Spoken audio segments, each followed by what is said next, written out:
The autumn sky above Bodney Airfield, England, stretched an impossibly clear blue on October 15, 1944. Three P-51 Mustangs, sleek silver birds of war, roared to life, their engines a symphony of controlled power. Lieutenants Daniel Garrett, Francis Holbrook, and Robert Whelan, young men with the weight of war on their shoulders, settled into their cockpits. Their faces, a blend of fatigue and resolute determination, were barely visible beneath their helmets. It was a routine patrol over occupied Belgium, or so they believed. The weather was flawless, the planes meticulously serviced, their fuel tanks brimming. The pilots, seasoned veterans of countless dogfights and bombing runs, were at the peak of their abilities. They never came back. At 14:47, mid-sentence during a routine radio check, their transmissions abruptly ceased. The silence that followed was chilling, a stark void where their voices had been. No distress calls, no reports of enemy engagement, not a single piece of wreckage was ever found. Lieutenants Garrett, Holbrook, and Whelan simply dissolved into the vast, indifferent sky. For 2 agonizing weeks, the Army scoured the Belgian countryside, searching for any trace, any clue, but the earth yielded nothing. Eventually, hope dwindled to a cold ember, and the 3 men were officially declared missing, presumed dead. Their families, shattered by the news, were left to bury empty coffins, their grief compounded by the agonizing lack of closure. 65 years later, in the quiet Belgian field that had remained undisturbed since the war, the earth finally began to give up its secrets. In 2009, as excavators broke ground for a new wind farm, their machines unearthed something astonishing. 12 feet beneath the surface, 12 P-51 Mustangs, perfectly preserved, arranged in an immaculate defensive triangle. Their fuselages were remarkably intact, their pilots still strapped into their seats, skeletal guardians of a forgotten mystery. These planes hadn't crashed. They had been buried. When investigators carefully prized open Lieutenant Danny Garrett's cockpit, they found his remains clutching a single torn journal page against his chest. 4 words, scrawled in a desperate, shaking hand, burned into the paper. They made us disappear. What the recovery team discovered next would unravel a 75-year-old deception. It would reveal why the Allied command had meticulously erased all records of that ill-fated patrol, why 3 families had been fed a web of lies for over 6 decades, and why someone had gone to extraordinary, almost unfathomable lengths to bury 3 planes and their pilots deep within a Belgian field, determined to prevent anyone from ever discovering the terrifying truth of what they had witnessed on October 15, 1944. October 5, 2019. Indianapolis. Emma Garrett stood in the hushed silence of her childhood home, a stranger in a familiar place.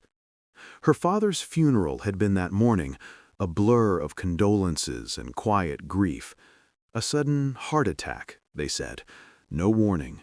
Gone at 75. Now, in the aftermath, she was tasked with the solemn ritual of sorting through his life, neatly catalogued in boxes and drawers. The predictable detritus of a quiet existence.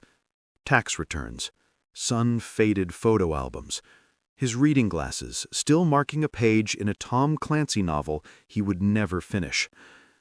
Then, in the dusty solitude of the attic, shoved behind a stack of forgotten Christmas decorations and boxes optimistically labeled Emma's school things, she found it.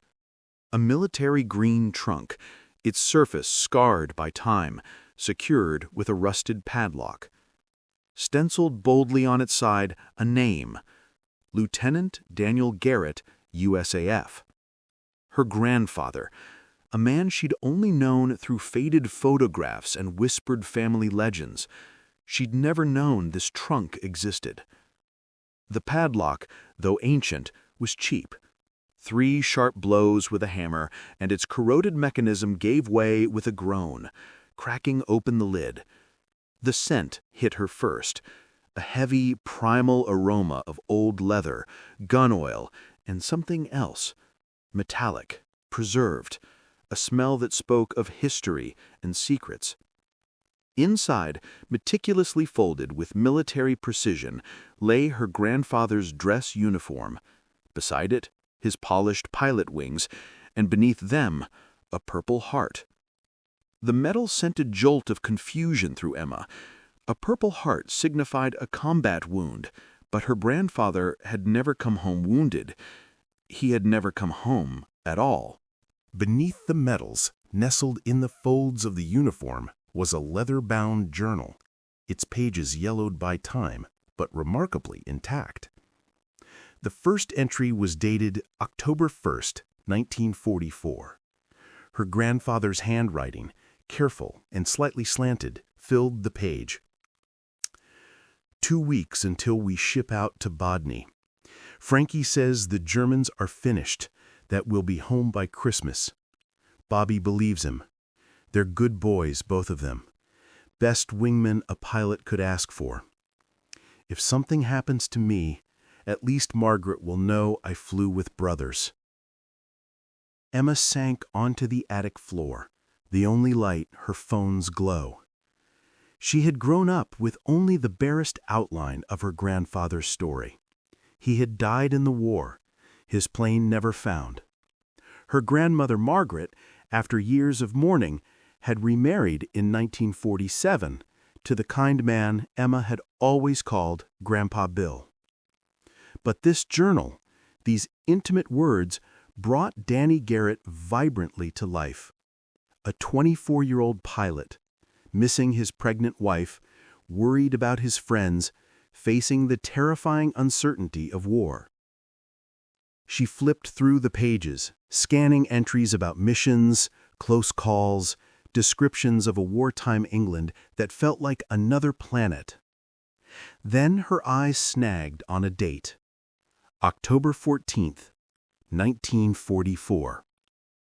The handwriting here was starkly different, pressed hard into the page as if etched in desperation. Something's wrong with tomorrow's patrol. Route changed last minute. No explanation. We're being sent over Sector 7, which has been restricted for 2 months. Colonel Morrison called me paranoid, but Frankie noticed it too. The coordinates don't match any known German positions. We're not hunting anything out there. Bobby's nervous. Kid's got instincts like a cat, and he's been pacing all evening.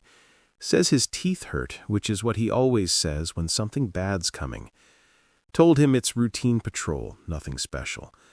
Didn't mention that someone came for our gun cameras this afternoon, took them for maintenance. In 13 months, nobody's ever touched our gun cameras before a patrol. If something happens tomorrow, tell Margaret The entry stopped mid-sentence. Emma turned the page. Blank. Every page after October 14th was empty, save for one item, a small, creased photograph tucked into the back cover. 3 young men in flight suits, arms slung around each other's shoulders, grinning broadly at the camera. On the back, someone had scrawled, Danny, Frankie, Bobby. October 14th, 1944. Last night at the Eagle's Nest. The last night. Her phone buzzed, a text from her sister Karen about estate paperwork. Emma ignored it, her gaze fixed on the photograph.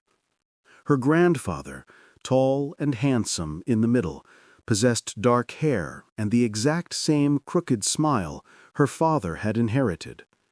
Frankie Holbrook, stockier and jovial, laughed at something unseen off camera. Bobby Whelan, barely out of his teens on the right, attempted a tough facade, but his eyes, wide with apprehension, betrayed him. They had all been scared, Emma realized, terrified. She pulled out her laptop, her fingers flying across the keyboard, searching for information about the missing patrol. The official record was sparse, a cold, clinical summary. 3 P-51 Mustangs lost over Belgium, October 15, 1944. No enemy contact reported. Search efforts unsuccessful. Presumed shot down by anti-aircraft fire. But her grandfather's words echoed in her mind. We're not hunting anything out there. The changed route, the confiscated gun cameras, it didn't add up. She dug deeper, cross-referencing squadron records, mission logs, anything digitized from the 357th Fighter Group. Then she found it, buried deep within a database of declassified documents, a report filed on October 16, 1944, by Colonel James Morrison. Lieutenants Garrett, Holbrook, and Whelan failed to return from routine patrol. Last radio contact at 14:47 indicated no enemy engagement. Search teams found no wreckage in assigned patrol sector. Recommendation: list as MIA. Presume KIA. No further resources to be allocated to recovery. 1 day. They had searched for 1 day. A sudden, fierce anger ignited within Emma, an irrational fury directed at this Colonel Morrison, who had so callously given up on 3 young men. She searched his name, found his service record, promoted to general after the war, died in 1978, full military honors, buried at Arlington. But there was something else. A small footnote in his biography. Morrison had been investigated in 1946 for irregularities in wartime intelligence operations, but cleared of all charges. The details remained classified. Emma's phone rang. An unknown number, but with a local area code. She hesitated, then answered. Hello? Is this Emma Garrett? An elderly man's voice, paper-thin but steady. Yes. Who's... My name is Walter Holbrook. I knew your grandfather. I've been waiting 75 years for someone from his family to call. Emma's heart leaped into her throat. You're Frankie's brother? I am. 98 next month, if you can believe it. I heard about your father's passing. My condolences. But, Emma, there are things you need to know about what happened to them. Things I promised I'd never tell unless someone asked the right questions. What questions? Emma pressed, her voice barely a whisper. The ones your grandfather was asking the night before he died, about why they were being sent to Sector 7, about what was really there. His voice dropped, heavy with untold history. Can you come to Chicago? Some things shouldn't be said over the phone. Emma looked at the photograph again. 3 young men on their last night alive. I can be there tomorrow. Good. Bring the journal. And Emma, whatever else was in that trunk, bring that too. Your grandfather was smarter than they gave him credit for. If he kept something hidden all these years, there was a reason. After Walter hung up, Emma returned to the trunk. Beneath the uniform, wrapped in oilcloth, she found what he meant. Her grandfather's service pistol, still loaded. A map of Belgium with ominous red marks in Sector 7.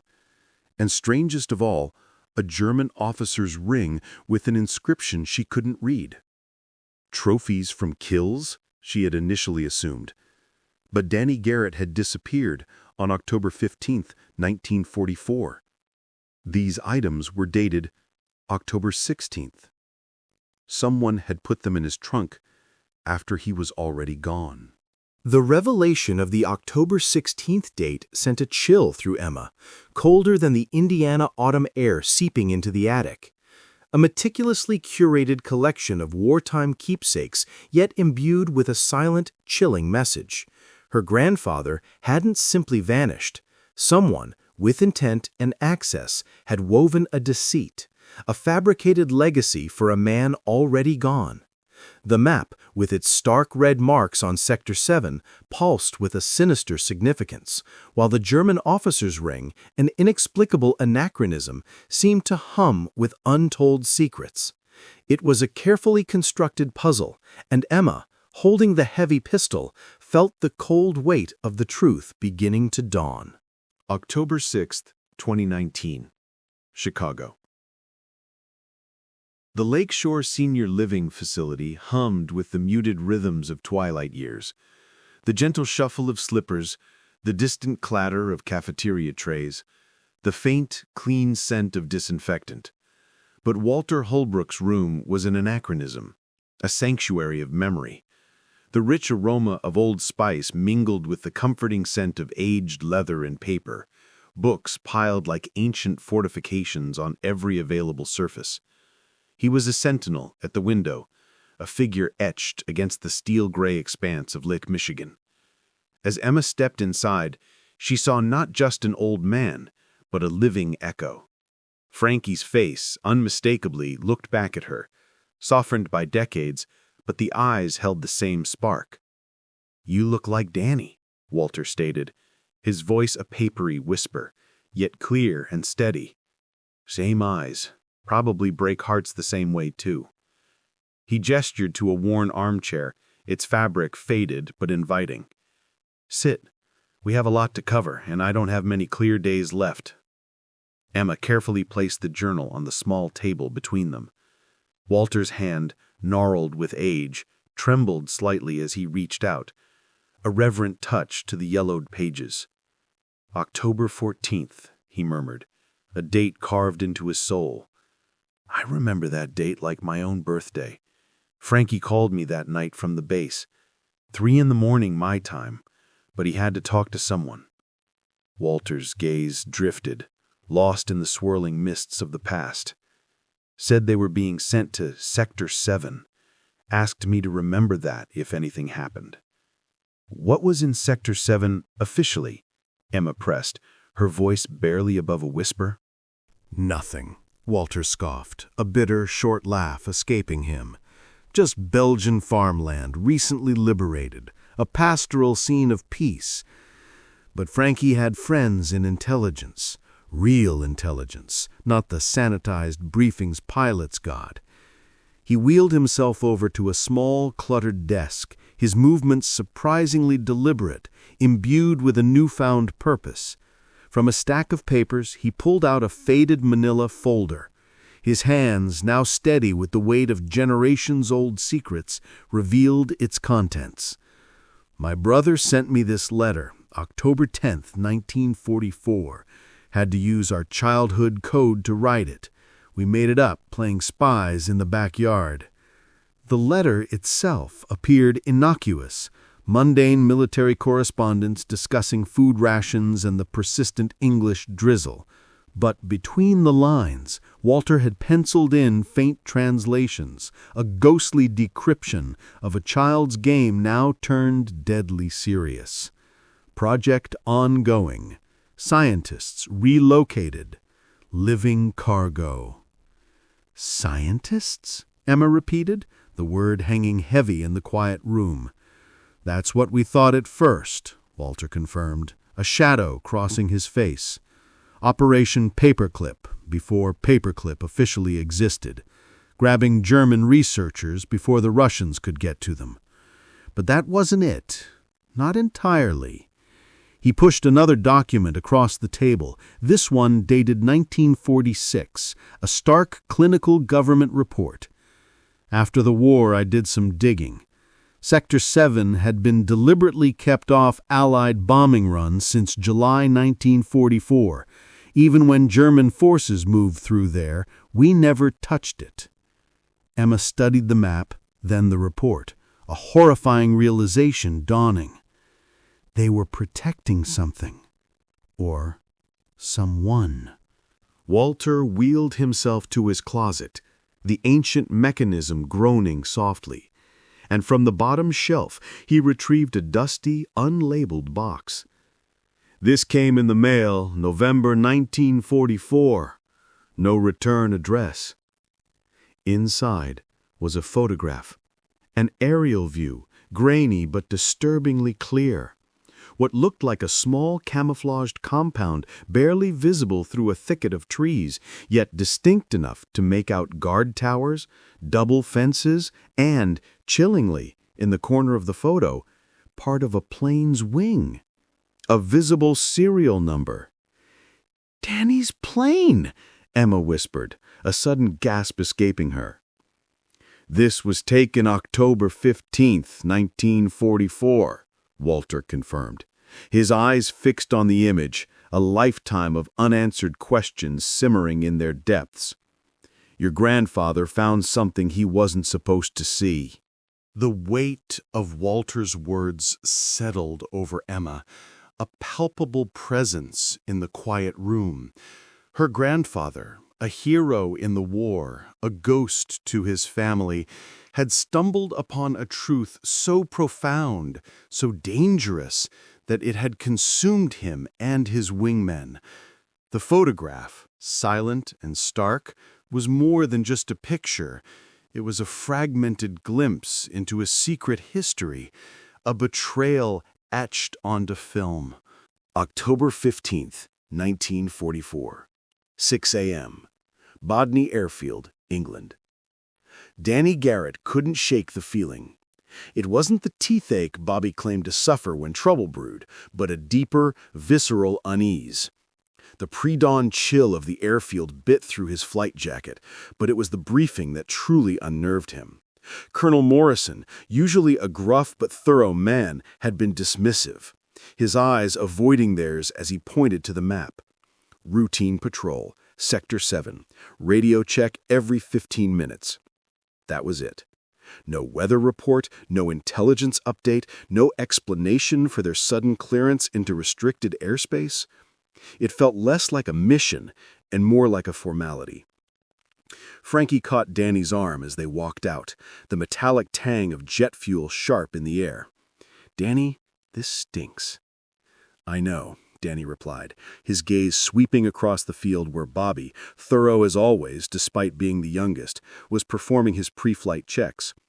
The kid still scrawled his girlfriend's name, Sarah, on his plane before every flight, a good Iowa girl who sent cookies every month. "We could have mechanical problems, all three of us. Tragic coincidence."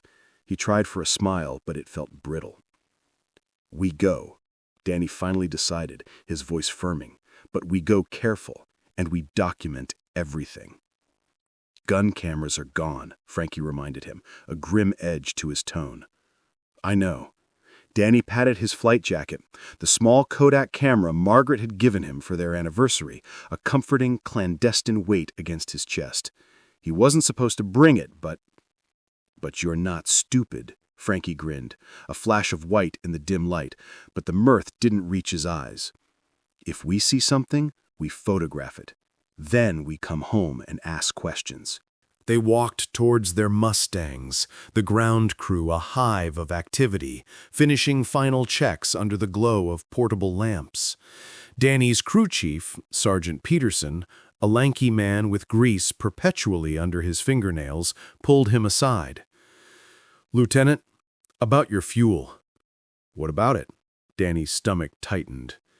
Peterson looked uncomfortable, glancing around. "Had orders to give you extended range tanks, all three of you."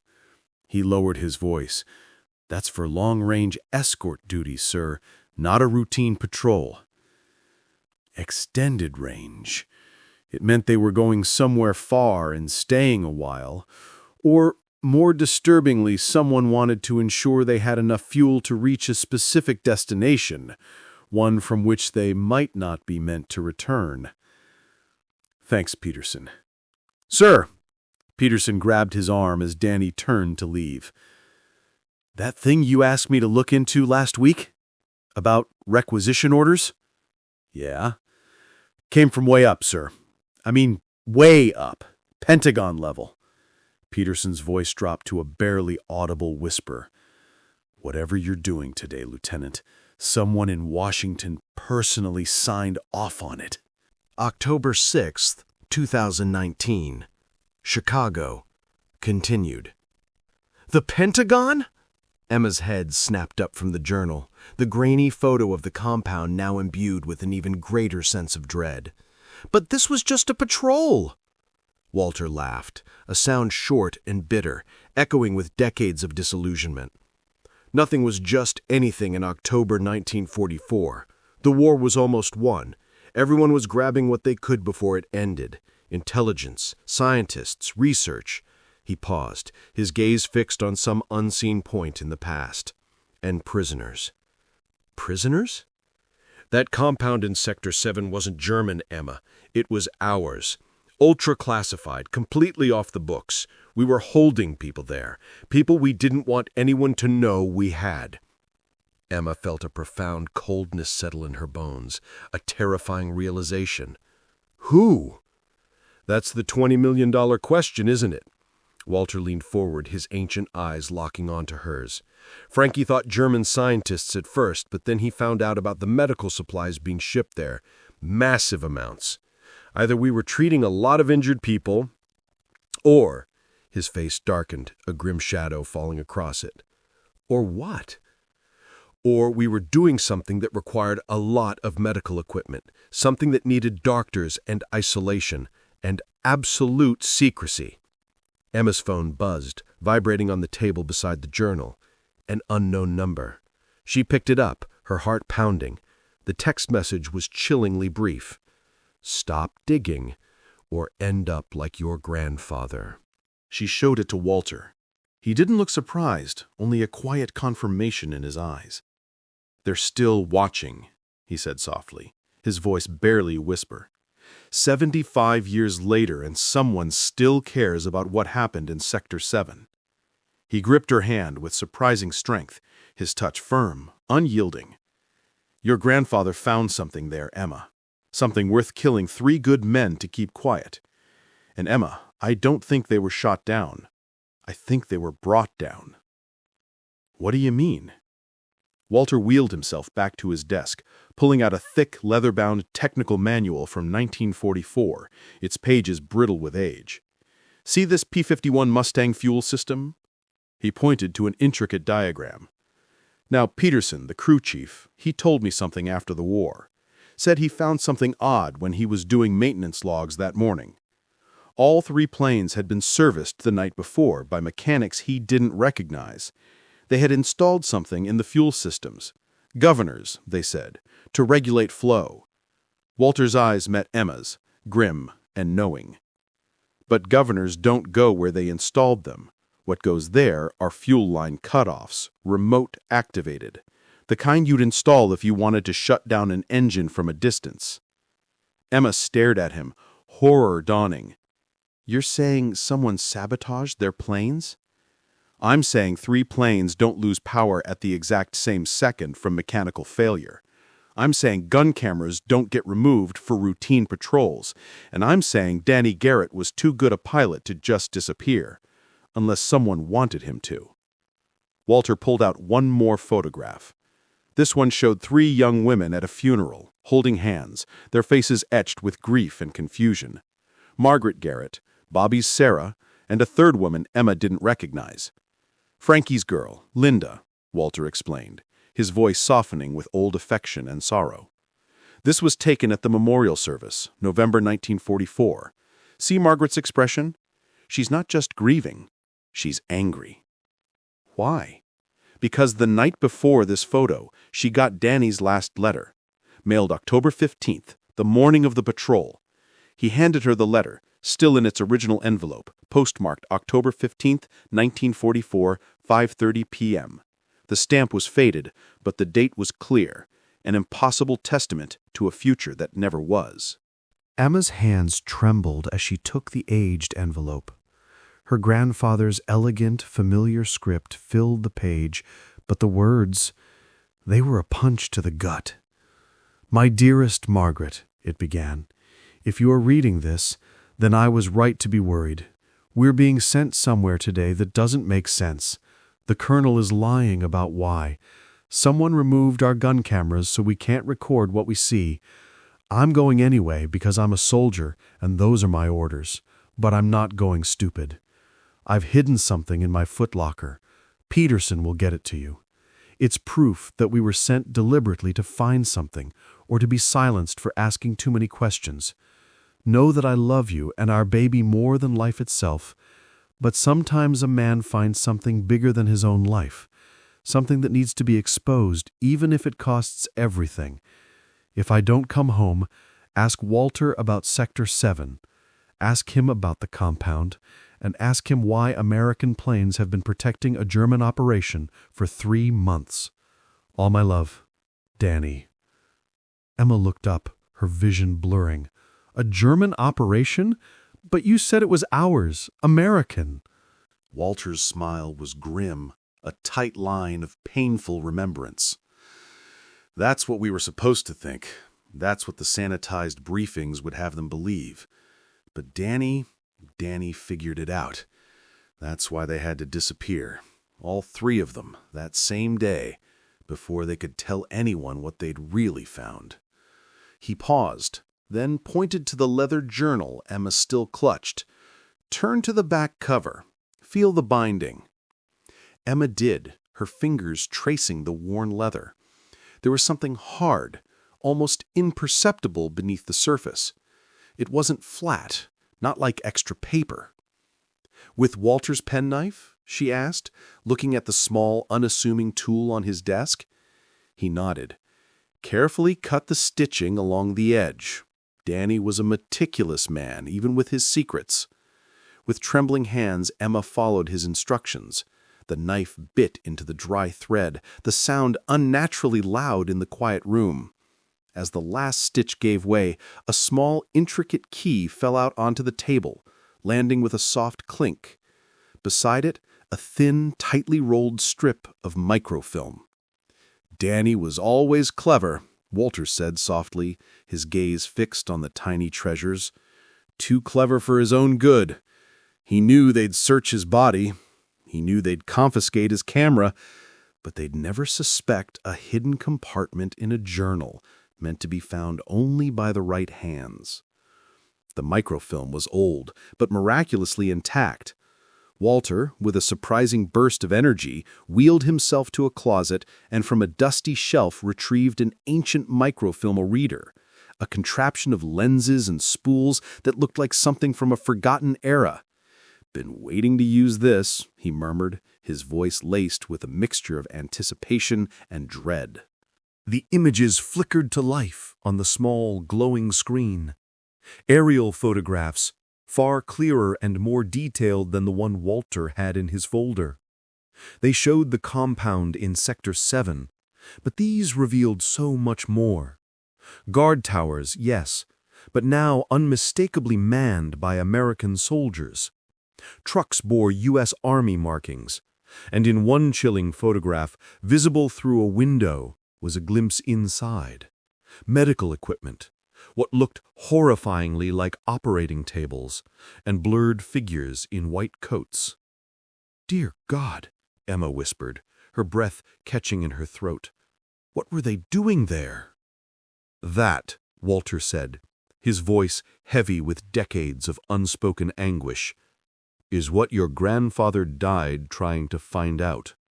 And Emma, someone went to enormous trouble to bury those planes and those boys rather than let them be found. Because even dead, they were evidence. Evidence of a truth too monstrous to ever be revealed." "Evidence of what?" Emma pressed, her eyes wide with a horrifying realization. Walter looked out his window, past the neatly trimmed lawn of the senior living facility, to the vast gray expanse of Lake Michigan, stretching endlessly, mirroring the bottomless secrets they were uncovering. "October 15th, 1944. Your grandfather's last radio transmission was at 2:47 p.m. He said they were investigating something unusual below. Then, nothing. Just silence. He paused, gathering his thoughts. But here's what nobody knows. I had a friend in the radio corps. He heard something else at 2:48 p.m. Not from our planes, Emma. From the ground. In English. Someone said, "Targets acquired. Shutting them down now." Emma felt a wave of nausea wash over her. They were murdered. Yes, Walter confirmed, his eyes burning with a fierce cold fire. But by whom, and to protect what? He gripped her hand again, his touch surprisingly strong. "That key Danny hid? I recognize it. It's for a safety deposit box. Swiss style, probably set up through intelligence channels. Whatever else your grandfather found, he locked it away. And if it still exists, then someone's been paying to keep that box active for 75 years, Emma finished, her voice barely a whisper. Someone who's still sending threatening texts, Walter added, his gaze flicking to Emma's phone. Someone who still has power. At that moment, Emma's phone buzzed. An unknown number again, but this time with a Belgian area code. Hesitantly, she answered. "Hello? Is this Emma Garrett?" An elderly woman's voice, cultured and steady, spoke on the other end.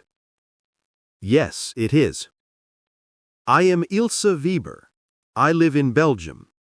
I saw the planes fall in 1944. I know where they buried your grandfather, and I know why.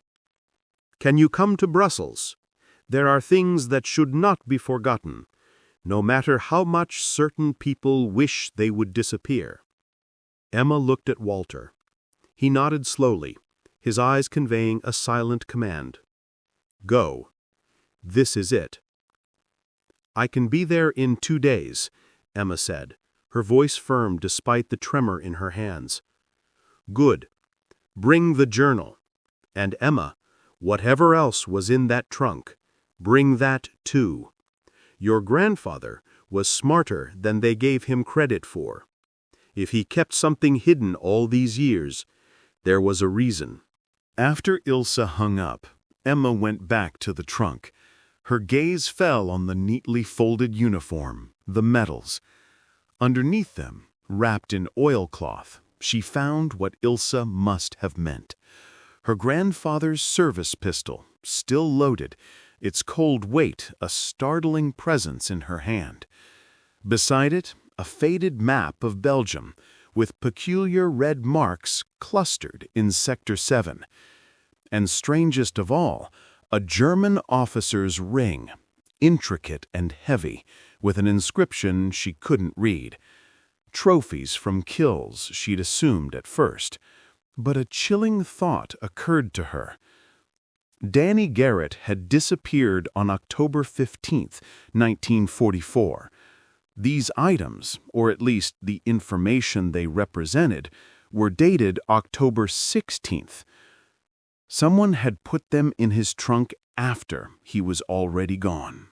October 6th, 2019, Chicago. Continued. The Lakeshore Senior Living Facility smelled, as most such places do, of disinfectant and cafeteria food. But Walter Holbrook's room was different. It carried the comforting scent of Old Spice and worn leather. Books stacked on every available surface, a sanctuary of a life well lived and deeply remembered. He was waiting in a wheelchair by the window, a thin, almost frail figure silhouetted against the afternoon light.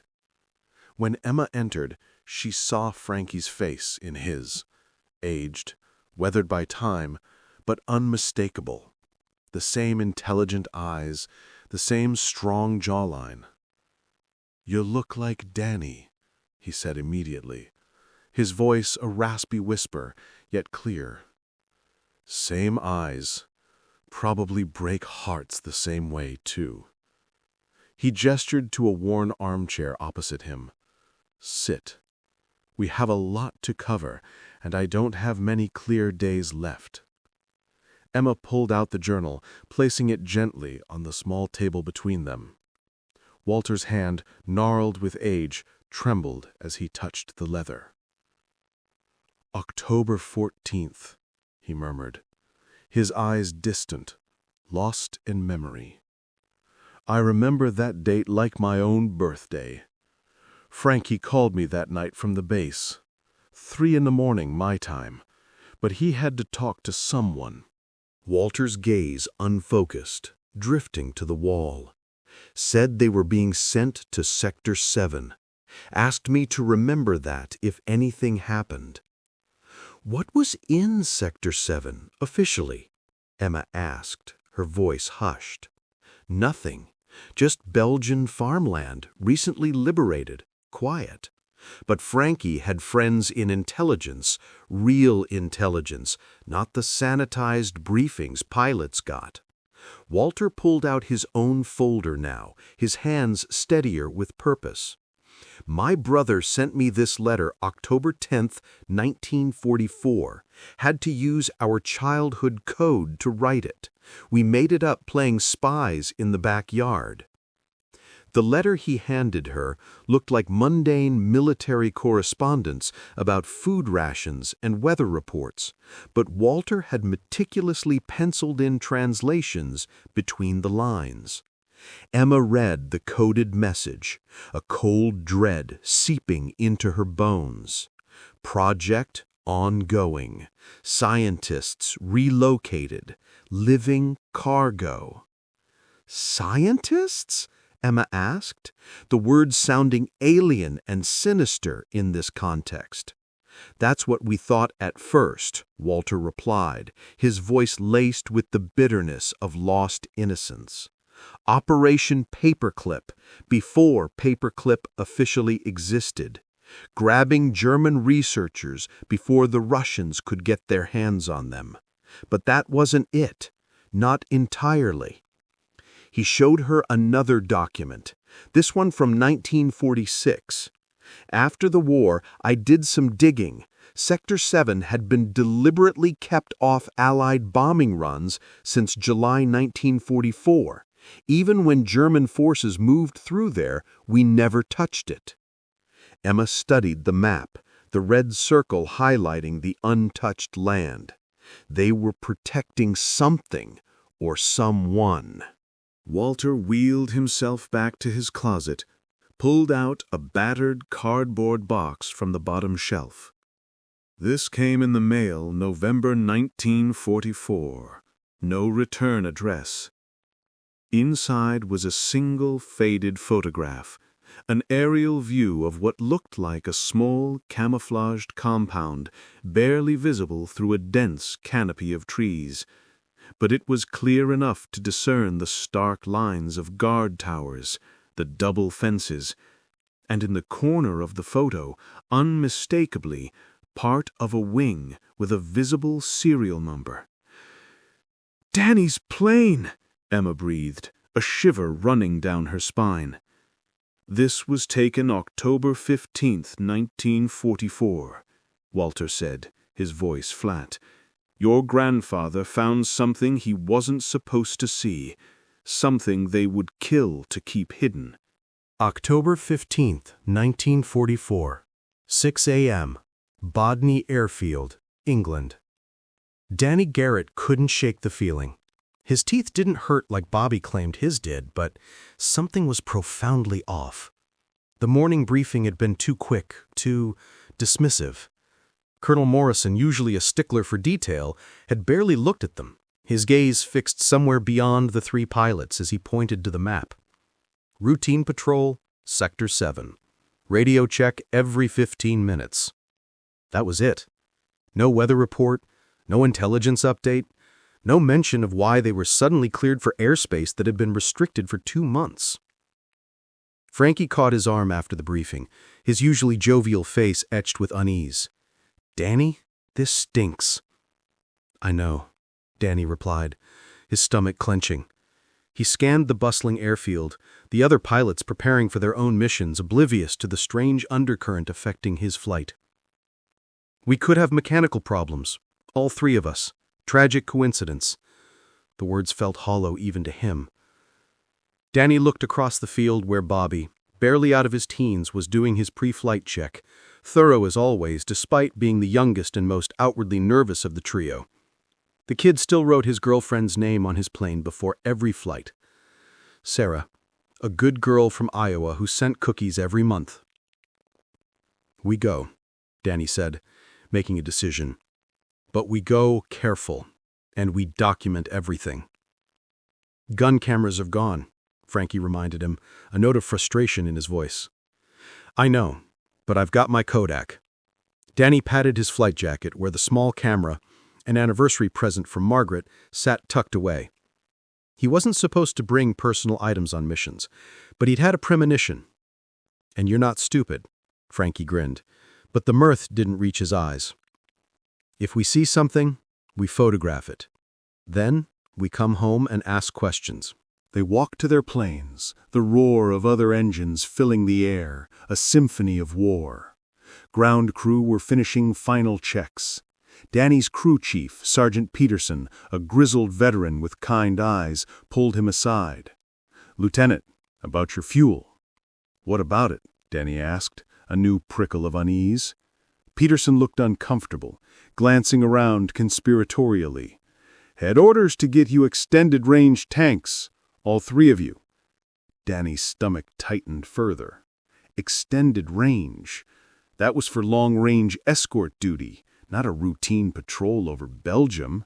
It meant they were going somewhere far and staying a while. Or, more ominously, someone wanted to make sure they had enough fuel to reach somewhere specific. "Thanks, Peterson." "Sir!" Peterson grabbed his arm as he turned, his voice dropping to a near whisper. "That thing you asked me to look into last week? About those requisition orders?" "Yeah." "Came from way up. I mean, way up. Pentagon level." Peterson's eyes were wide with a nervous energy. "Whatever you're doing today, Lieutenant, someone in Washington personally signed off on it." October 6th, 2019. Chicago. Continued. The Pentagon? Emma looked up from the journal, the weight of Peterson's words hanging heavy in the air. But this was just a patrol. Walter laughed, a bitter short sound devoid of humor. Nothing was just anything in October 1944. The war was almost won. Everyone was scrambling, grabbing what they could before it ended. Intelligence, scientists, research. He paused, his gaze hardening. And prisoners. "Prisoners?" Emma repeated, her voice barely audible. "That compound in Sector 7 wasn't German. It was ours. Ultra-classified, completely off the books. We were holding people there, Emma. People we didn't want anyone to know we had." A cold dread settled in Emma's chest. Who? That's the $20 million question, isn't it? Walter's eyes bored into hers. Frankie thought German scientists at first, but then he found out about the medical supplies being shipped there. Massive amounts. Either we were treating a lot of injured people or what? Emma prompted, a sickening feeling blossoming in her stomach. Walter's face darkened, the lines of age deepening into grim furrows. Or we were doing something that required a lot of medical equipment, something that needed doctors and isolation and absolute secrecy. Emma's phone buzzed, a text from an unknown number. Her hand shook as she read the message. "Stop digging or end up like your grandfather." She showed Walter the phone. He didn't look surprised, merely nodded slowly. "They're still watching," he said quietly. 75 years later, and someone still cares about what happened in Sector 7. He gripped her hand with surprising strength. "Your grandfather found something there. Something worth killing 3 good men to keep quiet. And Emma, I don't think they were shot down. I think they were brought down." "What do you mean?" Emma asked, a chill running through her veins. Walter wheeled back to his desk, pulling out a thick, leather-bound technical manual from 1944, its pages brittle with age. See this P-51 Mustang fuel system? He pointed to an intricate diagram.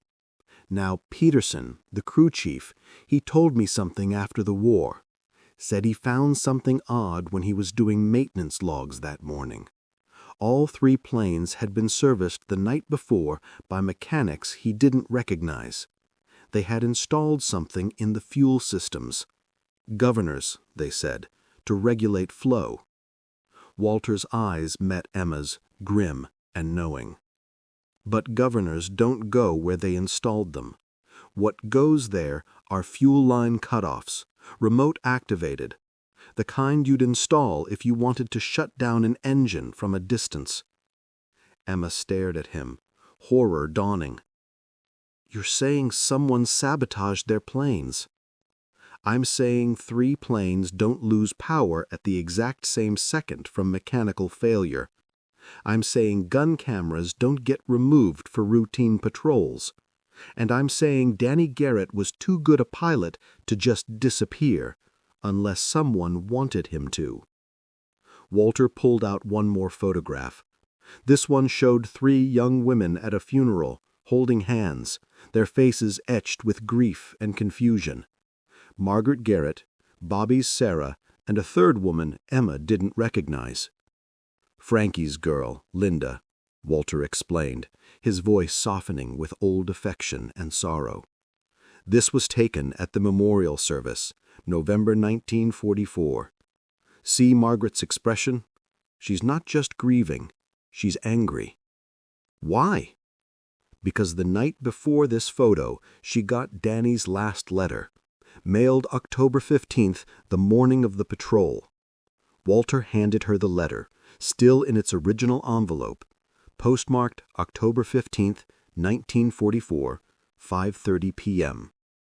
The stamp was faded, but the date was clear, an impossible testament to a future that never was. October 15th, 1944, 3 p.m. The barn near Sector 7. Danny came to, slowly, with blood in his eyes and Colonel Morrison standing over him. The barn smelled of hay and stale motor oil, a sharp, metallic tang clinging to the air.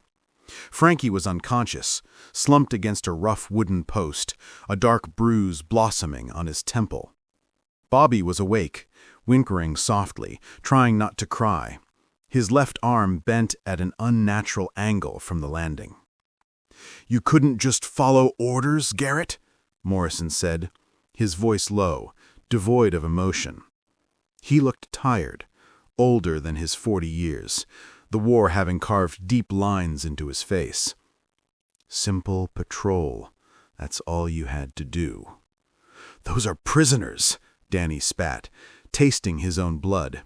"Americans experimenting on Holocaust survivors, dying survivors, people who wouldn't last another week.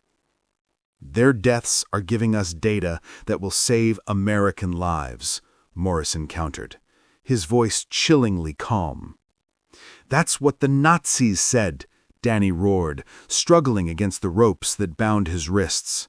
Morrison hit him again, a sharp, precise blow with the butt of his sidearm, splitting Danny's lip. "We are nothing like them. We're using their research to ensure it wasn't all for nothing. Those people suffered anyway. At least now, their suffering has meaning." "You're insane!" Danny gasped, pain lancing through his head. "I'm practical." Morrison knelt, his eyes locking with Danny's. "Do you know what the Soviets are doing? They grabbed every researcher they could find. If we don't keep pace, the next war will be fought with weapons we don't understand, diseases we can't cure." He stood, pulling out his sidearm, the cold steel gleaming in the dim light of the barn.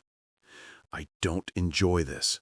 You're good men, but you destroy something essential to America's survival."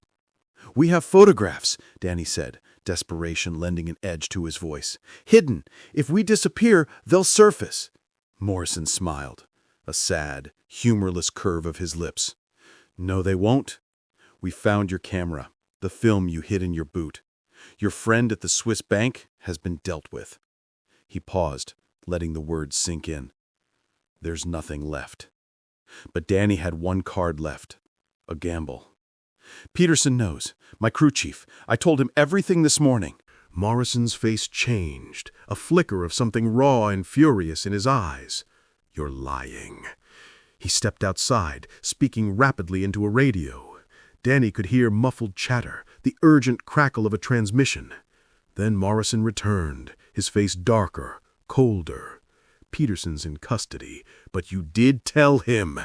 He raised his pistol, aiming it directly at Danny's head. "This could have been clean. Now it's going to be messy." "Wait!" Frankie spoke up, finally stirring, his voice groggy but clear. "You need us alive. 3 missing pilots is one thing. 3 dead pilots with bullet wounds. That's harder to explain." "Not if you're never found," Morrison replied, his finger tightening on the trigger. "Our planes!" Bobby cried, tears streaming down his face. "People saw them land. Ilsa, the resistance girl, she photographed them." Morrison hesitated, his gaze shifting between the 3 pilots. Danny could see him calculating, weighing the risks, the implications. "Bury us with the planes," Danny said suddenly, his voice surprisingly steady despite the pain and fear. "Make it look like we crashed and locals buried us. A hidden grave discovered years later. No bullet wounds will show on skeletons." "Danny, what are you—" Frankie started, confused. "It's the only way our families get closure," Danny said, looking at Morrison, a silent plea in his eyes. "Otherwise, we're just missing forever. My daughter grows up not knowing. Bobby's girl waits her whole life. Give them bodies to bury, Morrison. You're not a monster." Morrison lowered his gun slightly, the metallic click echoing in the barn. "You'd cooperate? Make this clean?" "What choice do we have?" Danny's voice was hollow, devoid of hope, yet firm in its resolve. "You're going to kill us either way." October 10th, 2019. Belgian Federal Police Station. "He made a deal," Emma said, understanding flooding through her, a wave of profound sorrow and awe. "My grandfather negotiated his own murder." Coleman nodded, her expression unreadable. "Morrison's private notes, recovered from his estate, confirm it. Your grandfather convinced him that 3 bodies found years later, still strapped in their planes, would raise fewer questions than 3 pilots vanishing completely. It would provide a narrative, a closure that wouldn't expose the truth." Emma felt sick. "And Morrison agreed?" "With conditions," Coleman continued. "The pilots would write final letters home, dated before the flight. They'd help position the planes for burial. In exchange, Morrison promised the bodies would eventually be found and returned home." "But they weren't found for 65 years!" Emma exclaimed, the injustice burning. "Morrison died in 1978, Coleman said, her expression matter of fact. "His successors saw no benefit in revealing the graves. The secret was safer buried." Coleman pulled up another file on her tablet. "This is your grandfather's last letter, the one Morrison intercepted, never sent, found in his private files." Emma read the familiar handwriting, a testament to a love tragically cut short. "My darling Margaret, if you're reading this, I've gone down fighting. Know that I love you and our unborn child more than life itself. Tell her I'm certain it's a girl, that her father died trying to do right. I've discovered something terrible, our own people doing unforgivable things. I tried to stop it, but some sins are too big for one man to fight. They're going to kill me for what I know. Frankie and Bobby, too. We're going to die together, at least. Don't mourn too long. Remarry. Be happy. Let our daughter grow up believing her father was a hero who died in combat. It's cleaner than the truth. Forever yours, Danny." Emma was crying now, silent tears streaming down her face. She couldn't stop them. He knew. He knew exactly what was going to happen.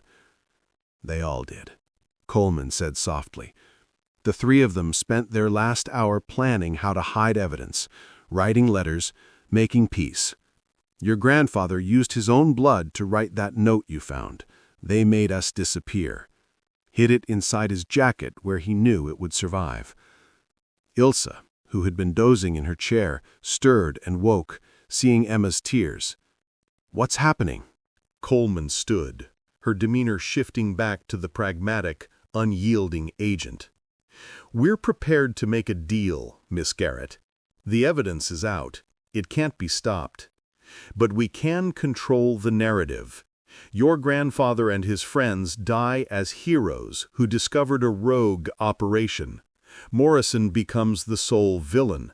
The institutions survive." "And if I refuse?" Emma asked, her voice raw but firm. "Then we reveal the full truth, that your grandfather was planning to desert, that he'd been selling information to Soviet contacts, that his death was the justified execution of a traitor." "That's a lie," Emma cried, indignant. "Truth is what we documented to be," Coleman said, her eyes cold. She headed for the door.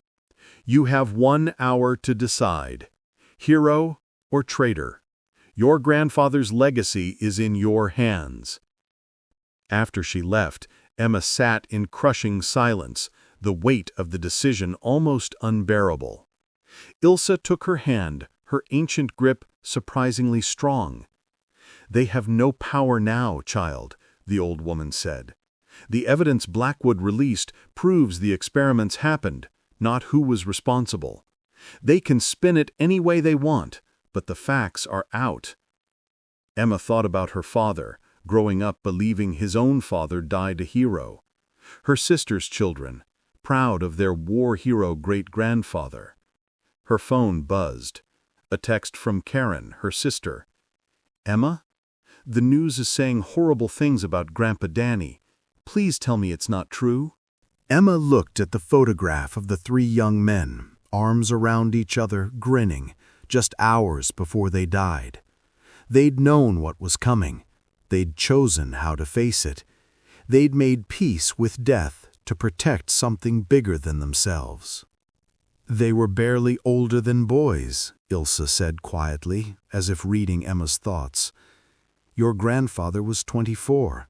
Frankie was 25. Bobby was 19. Just children, really." "Old enough to die for their country," Emma finished, her voice choked with emotion. "Old enough to be murdered for the truth." The door opened again, not Coleman, but a younger agent with a laptop. "Miss Garrett, there's something you need to see. Live feed from Arlington National Cemetery."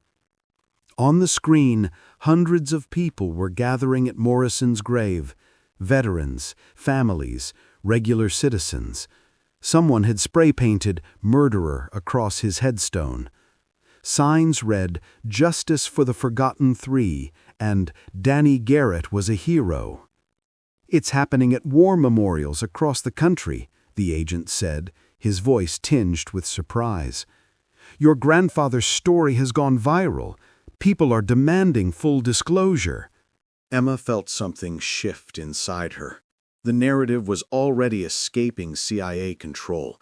The truth, messy and painful as it was winning. "I want to see Blackwood," she said, her voice clear and decisive. "Before I decide anything." The agent looked uncertain, but made a call. 20 minutes later, they were in a hospital room where Dr. Martin Shepard, formerly Theodore Blackwood, lay dying, machines keeping him barely alive. "Emma," he whispered, his voice thin, reedy. "I'm sorry. For all of it." "Tell me how they actually died," Emma said, stepping closer. "The truth." Blackwood closed his eyes, a shudder running through his frail frame. "Morrison gave them a choice. Execution in the barn, bodies burned, families never knowing. Or cooperation. Help stage their own deaths. Write letters home. Die with dignity.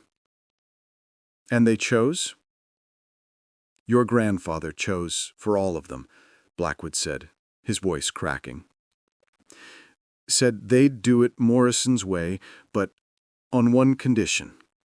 They wanted to be buried together, in their planes, positioned so they were protecting each other. Morrison agreed. Emma could barely breathe. Yes. How? Lethal injection. Morphine overdose. Blackwood's eyes, filled with a haunted grief, opened. They sat in their cockpits, held hands through the open canopies, and I started crying. This ancient, dying man, tears now openly streaming down his face. Your grandfather's last words were, "Tell our families we weren't afraid." Were they afraid? Emma asked, her own tears blurring her vision. Terrified. Blackwood choked out, but they sang, as the drugs took effect, their squadron song. Something about flying home. Emma broke. She sobbed for 3 boys who died, singing, holding hands, trying to be brave. Ilse held her, a comforting, steady presence. When she could speak again, Emma made her decision. "I'll take Coleman's deal," she said, her voice raspy, "but with conditions. Full military honors for all 3 pilots, their names on the wall of honor, and the truth, the real truth, sealed for 50 years. Let their great-grandchildren decide what to do with it then." Blackwood managed a weak smile. "Your grandfather would be proud. He understood sometimes you have to lose the battle to win the war." That night, Emma stood where the 3 planes had been found. The Belgian government had already announced plans for a memorial. 3 young men who died together rather than betray their principles, even when those principles killed them. Her phone rang. Coleman. "We accept your terms," the deputy director said, her voice tight. "The ceremony is next month. All 3 families will be there." Emma hung up and looked at the stars, a vast, indifferent canvas above. Somewhere up there, maybe, 3 pilots were finally flying home. October 15th, 2019. Brussels. Emma met Bobby Whelan's granddaughter at a small cafe near the European Parliament. Sarah Whelan Morrison, she'd kept both names, was 68, a retired teacher with her grandfather's sharp eyes and careful way of holding herself. "He never married my grandmother," Sarah said, stirring her coffee. "She waited 3 years. Then finally accepted she'd been waiting for a ghost." Emma pushed the folder across the table. It contained the documents Blackwood had released. Photos from the crash site. Bobby's last letter home that Morrison never sent. Sarah read in silence, then looked up, tears streaming down her face. 19 years old. My God, he was just 19. "He was brave," Emma said softly. "They all were." "Were they?" Sarah's voice turned bitter. "Or were they just 3 boys who trusted the wrong people and died for it?" Emma didn't have an answer for that. October 15th, 1944, 3:45 p.m. The final moments. They'd moved the planes into position first, that terrible triangle formation that would puzzle investigators decades later. Morrison's men helped, their faces grim. Everyone understood this was theater now, staging a mystery that might never be solved. Bobby threw up twice from fear. Frankie held him, told him stories about home, about the garage they'd opened together after the war. Danny wrote in his journal with his own blood from a deliberately reopened cut, his hands shaking but determined. "We need to make this look right," Morrison said, almost gentle now, "like you crashed and were buried. Your positions matter." "We know," Danny said, his voice strained. He'd already thought it through. "We'll be in our cockpits, strapped in, looking at each other. Anyone who finds us will know we died together." Dr. Blackwood, his hands trembling, prepared the injections. "It won't hurt," he promised, his voice choked. "Just like going to sleep." "Doc," Frankie said, his eyes fixed on Blackwood, "when they find us, however many years from now, make sure they know we weren't cowards. We didn't run." "I will," Blackwood promised, tears blurring his vision. They climbed into their cockpits one last time, Danny in the lead position, Frankie on his right, Bobby on his left. The canopies stayed open so they could see each other. "Remember that night in London?" Frankie called out, a forced laugh in his voice. "When Bobby got so drunk he tried to fight that British pilot?" "He was insulting American beer," Bobby protested, a ghost of his old mischievous grin. And they laughed. Actually laughed, sitting in their death traps. Danny pulled out Margaret's photo, kissed it, tucked it into the instrument panel where it would be found. "Tell our families we love them," he said to Blackwood. The doctor moved between the planes with his syringe. Bobby first. The kid was shaking too hard to wait. Then Frankie, who squeezed Danny's hand one last time. "See you on the other side, brother." Finally, Danny. As the needle went in, he looked at Morrison, his eyes burning with defiance. "This won't stay secret. Someday, someone will dig us up and ask why. And when they do, the truth will bury you." Morrison said nothing. The morphine was warm, spreading through Danny's veins like summer honey. He could hear Bobby singing, scared but trying, their squadron song, something about flying home. Frankie joined in, his baritone steady. Danny added his voice, looking at his brothers as the world began to fade. "Silver wings and morning light carry me home through endless night. When my flying days are done, I'll chase no more the morning sun, but rest with brothers, duty done, until the morning comes again, and silver wings fly home." The last thing Danny saw was Bobby reaching out his hand, and Frankie taking it, and then reaching for Danny's. And they held on as the darkness came. 3 boys refusing to let go of each other, even in death.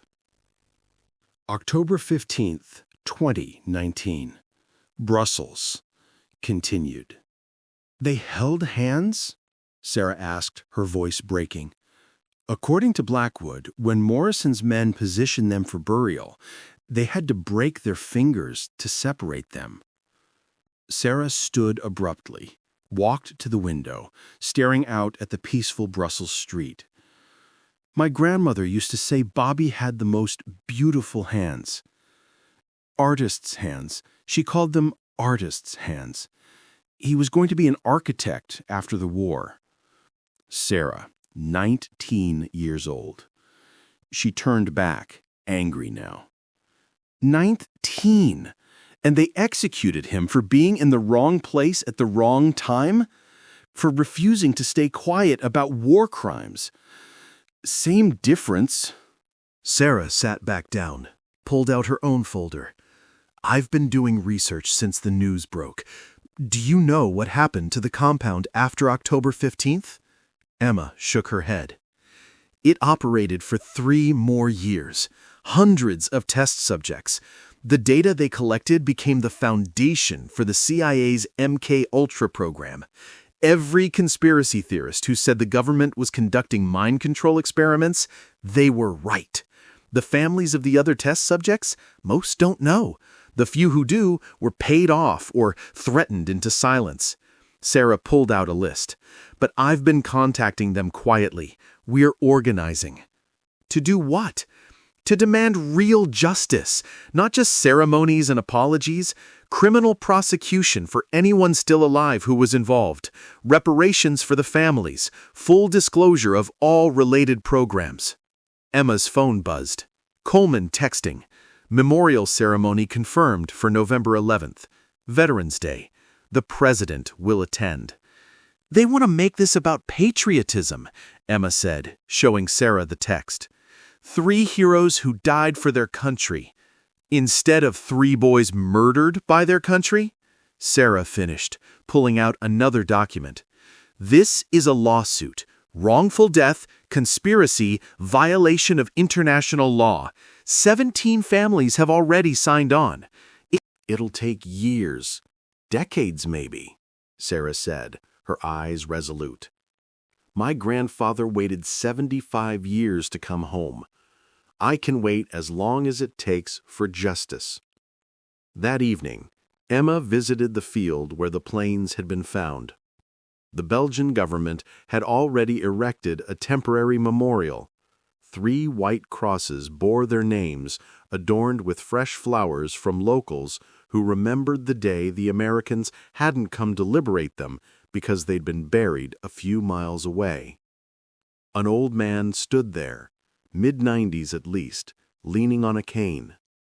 I helped bury them, he said in accented English when he saw Emma. I was 20. Mortison's men made us help, my father and uncle and me. Told us it was classified, that we'd be shot if we ever spoke of it. Why tell me now? Emma asked gently. Because I'm 95, and what can they do to me? He pointed with his cane. Your grandfather, there, in the middle. Even dead, he looked angry, like he wasn't finished fighting. Emma imagined Danny's fierce resolve even in death. The young one, Bobby, he looked peaceful, like a child sleeping, the old man continued, his voice softer. We had to arrange him 3 times because Morrison said it didn't look natural enough. The old man spit. Natural. 3 boys in their planes underground. Did Morrison say anything? Emma pressed. When it was done, he said they were traitors who'd endangered the war effort. But his men, the ones who'd done the burying, they didn't believe him. You could see it. They knew they'd just hidden a crime. As the sun began to set, painting the sky in hues of deep orange and purple, Emma stood among the crosses and called Coleman. The lawsuit Sarah Whelan is filing, you know about it. We're aware. Coleman's voice was tight. I want in, Emma stated, her voice firm.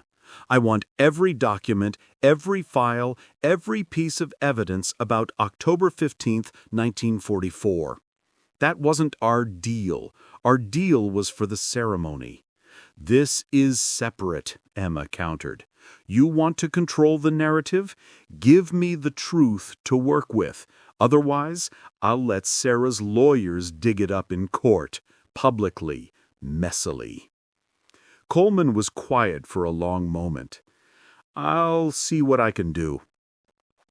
After she hung up, Emma touched her grandfather's cross. The wood was rough, temporary, but someone had carved into it. They made us disappear, but we didn't go quietly.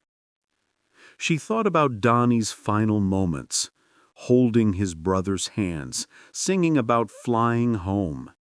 24 years old, knowing he was about to die. And his last act was to comfort Bobby, to stay connected to Frankie. That was the real crime, she realized. Not just murdering 3 pilots, but forcing them to participate in their own disappearance, making them complicit in their own erasure. But they'd fought back the only way they could, with evidence hidden in boots and blood, with positioned planes that would raise questions, with held hands that said, "We were here, we were together, we mattered." Tomorrow she would fly home and start fighting the legal battle. But tonight, she sat in a Belgian field and sang softly the squadron song Blackwood had remembered. Silver wings and morning light carry me home through endless night. When my flying days are done, I'll chase no more the morning sun, but rest with brothers. Duty done until the morning comes again and silver wings fly home. Somewhere in the darkness, she could almost hear 3 young voices joining in. November 10th, 2019, Indianapolis. Emma stood in her father's empty house, sorting through what remained. The estate sale had taken most everything, but she'd kept the trunk, Danny's journal, the photographs. Tomorrow was the memorial at Arlington. Tonight, she couldn't sleep. Her phone rang. Frankie Holbrook's grandson, David, calling from Seattle. "Emma, I just got off the phone with the Pentagon. They're offering my family $2 million to sign an NDA about Grandpa Frankie's death." "What?" Complete silence about Operation Prometheus, the murder, everything, in exchange for what they're calling restoration of benefits and compensation for administrative errors. His voice was bitter. "They're trying to buy us." Emma sank into her father's old chair. "Are you going to take it?" "My mother wants to. She's 73, has medical bills. $2 million would change everything for her." He paused. "But Grandpa Frankie didn't die for money. He died for truth. The lawsuit Sarah's filing could take 20 years and get us nothing, or $2 million now, and we pretend he died a hero in combat." David's voice cracked. "What would you do?" Emma thought about Danny's journal, his careful handwriting documenting things he knew would kill him. "I don't know. I really don't." After David hung up, Emma opened her laptop. 17 families had joined the lawsuit, but she could see the cracks forming. The government had unlimited resources, unlimited time. They could wait out elderly widows and children with medical bills. Her phone buzzed. A text from Coleman. "Final offer. $3 million to each family. Full military honors, heroic narrative preserved. Or we go to trial and reveal everything, including things you don't know yet." Things she didn't know yet. October 15th, 1944, 4 p.m. After the injections. Morrison stood over the 3 bodies, checking pulses. Danny was still breathing, barely, fighting the morphine with sheer will. His eyes were open, unfocused, but aware. "He's still conscious," Blackwood said, alarmed. "Not for long." Morrison leaned down close to Danny's face. "You want to know the truth, Garrett? The real truth? This program started before the war. Americans and Germans working together on eugenics research. We didn't capture these doctors. We invited them. The war just interrupted our collaboration." Danny's lips moved. No sound. "Your president knows. Roosevelt himself signed off on bringing them over. This goes all the way to the top, Garrett. You never had a chance." Danny's hand twitched, fingers scraping against something in his pocket. Morrison didn't notice. He was already turning away, giving orders about the burial. But Blackwood saw Danny pull something out with his last conscious movement. A small metal capsule, the kind intelligence used for microfilm. Danny's eyes met his for 1 second. "Please," before they finally closed. When Morrison's men carried Danny to his plane, Blackwood slipped the capsule from Danny's dead fingers. Later, much later, He would hide it in the Swiss bank. Evidence that even Morrison didn't know Danny had carried. November 10th, 2019. Continued. The chime of Emma's doorbell, a soft intrusion into the stillness of midnight, sent a shiver down her spine. She opened it to find not the solitude she expected, but a tableau that stole her breath. An elderly woman, whose elegance seemed to defy the cruel passage of time, stood framed in the doorway, a spectral echo of a past Emma was only just beginning to uncover. Beside her, solid and resolute, was Sarah Whelan, Bobby's granddaughter. "Miss Garrett," the elegant woman began, her voice a silken whisper that carried the weight of decades. "I'm Elizabeth Holbrook, Frankie's widow." Emma's breath hitched. Her mouth fell open, a silent gasp. But the record said Frankie wasn't married. The official narrative, so meticulously constructed, crumbled before her eyes. Elizabeth's smile, sad and knowing, was a testament to a love that had defied official erasure. "We married in secret, October 13th, 1944, 2 days before he died." The words hung in the air, heavy with a bittersweet ache. "He knew something was going to happen, said he wanted me to have widow's benefits if he didn't come back." She extended a trembling hand, offering a faded photograph to Emma. It captured a moment stolen from the jaws of war. Frankie and Elizabeth, united in a hurried ceremony, their faces etched with a fragile joy. Danny and Bobby stood as witnesses, their grins strained, trying to mask the shadow of impending doom. They all knew.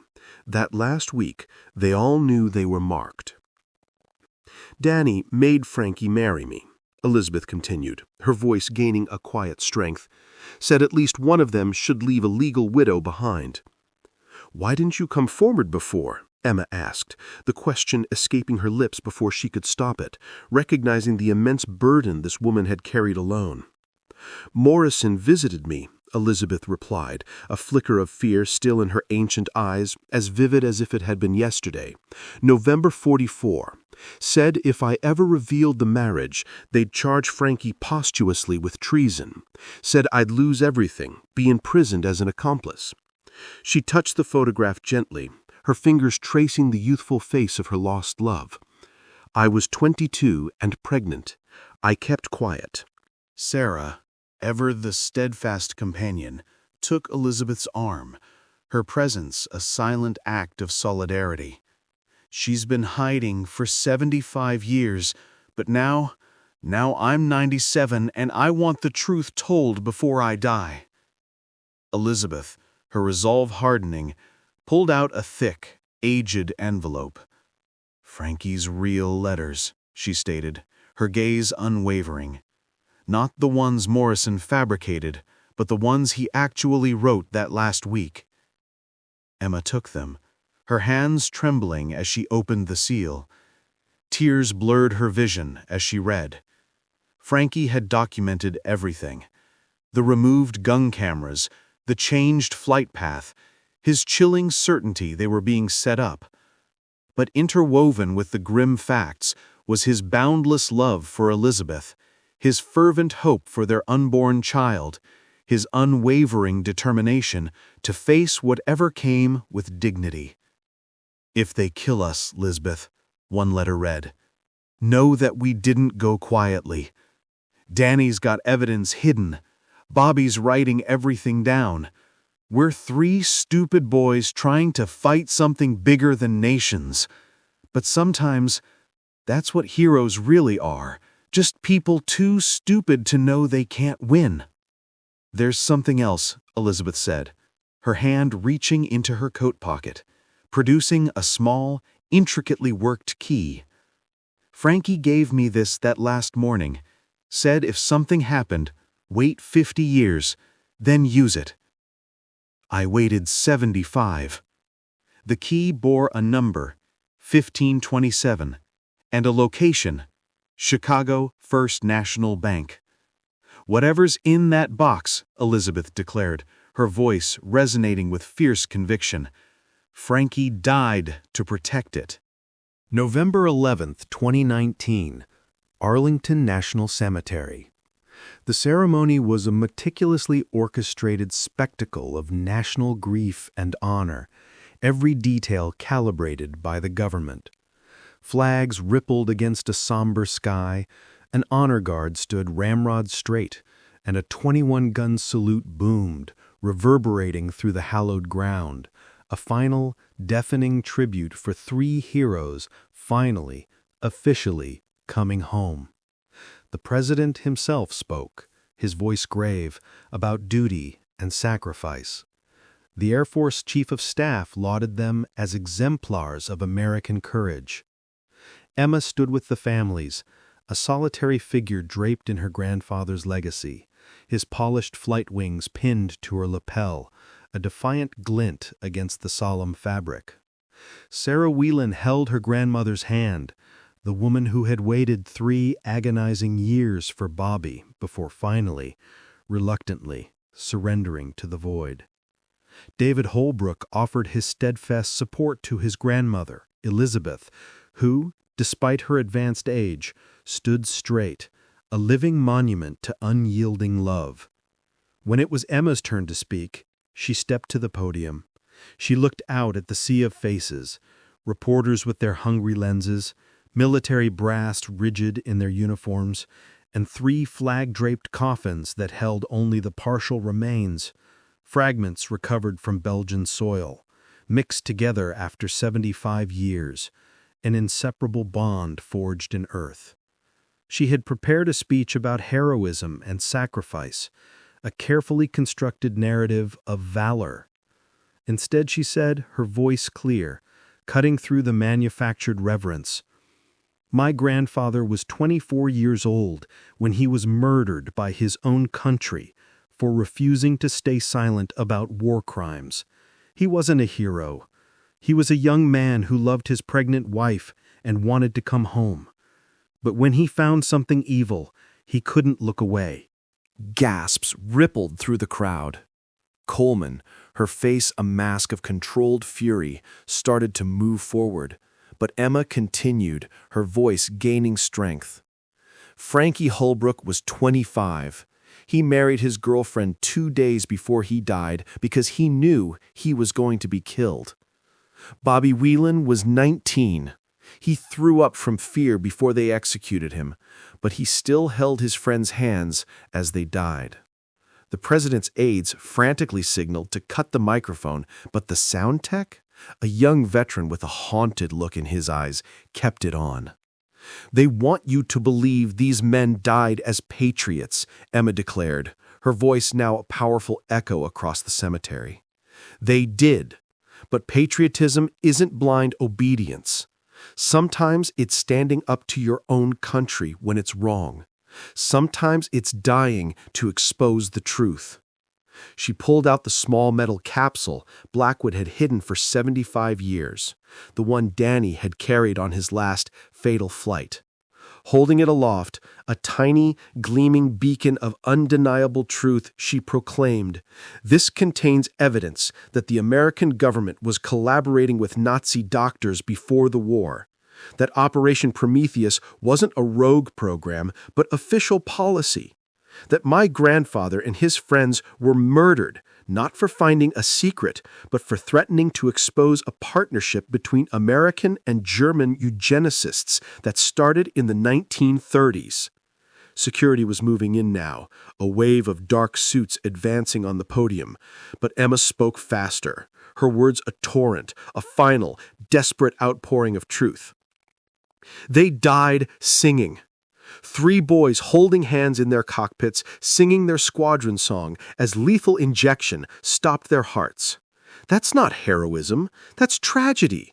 That's what happens when countries value secrets more than souls." They cut her mic. The sudden silence was deafening, but Emma's last words, shouted, raw and defiant, echoed in the stunned crowd. "Danny Garrett, Frankie Holbrook, Bobby Whelan, they didn't die for America, they were killed by America, and they deserve justice, not just ceremony." Security pulled her from the podium, but the damage was done. Every camera had caught it, every phone had recorded it. Within minutes, the truth, raw and unvarnished, was viral. As they escorted her out, she passed the 3 coffins. She stopped, defying the security detail, and placed her hand on Danny's flag-draped casket, a silent promise. "I told him, Grandpa. The whole world knows now." That evening, in federal custody, waiting to be charged with disrupting a military funeral, Emma got a call. It was Elizabeth Holbrook's lawyer. "We opened Frankie's safety deposit box," he said, his voice brimming with a mixture of awe and grim satisfaction. "You need to see what was inside." "What was it?" Emma asked, her heart pounding with a fresh wave of hope. "Film reels," the lawyer replied. "A clear footage of Morrison and American officials meeting with German doctors in 1938. Pre-war collaboration on human experimentation. Your grandfather was right. This didn't start in 1944. It started before anyone was at war." Emma closed her eyes, the weight of the revelation settling heavily on her. 3 boys had died to expose something that went deeper, darker than anyone could have imagined. And 75 years later, the fight for truth was just beginning. But at least now, finally, Danny and Frankie and Bobby weren't disappeared anymore. They were remembered. They were named. They were home. November 15th, 2019. Federal Detention Center, Washington, D.C. Emma had been in custody for 4 days. The charges kept changing, a bureaucratic shell game designed to intimidate and confuse.